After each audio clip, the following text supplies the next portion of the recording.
हमारा 3 करोड़ 42 लाख रुपये है। हाँ, और 6 करोड़ का कारोबार किया। अभी 3 करोड़ 42 लाख रुपए देने हैं। जो हमारा साथ एग्रीमेंट भी हुआ है, ये एग्रीमेंट है। उसके बाद ये चेक हमको जारी कर दिया।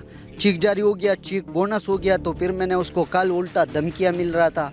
ये भी बोल रहा था भाई पुलिस हमारा कुछ नहीं कर सकते, ये हमारा कुछ नहीं कर सकते।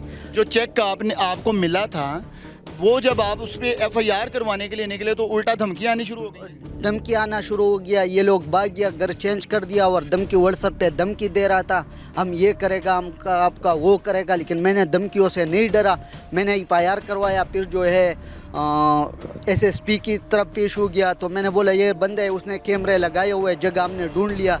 तो पुलिस जो है इसको बताओ ये पकड़ ले, तो फिर बहुत मुश्किल से एक भाई पकड़ लिया।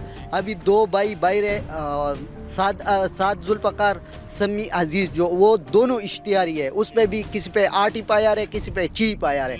अभी भी जो है वो सारा लोगों को, हमको भी धमकी मिल रहे, पिस्टोलें भी 2-2 पिस्टोलें लगाया होते।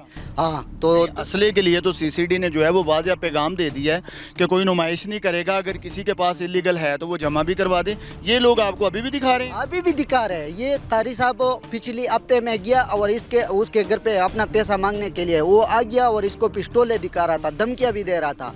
इधर दारोगे वाले में हमारा साथ मिल गया, 4 बंदे उसके साथ गाड़ी में बैठा हुआ था और मैंने उसको बताया रुको, साइड पे हो जाओ, हमारा बात सुन लो यार, पैसा दे दो।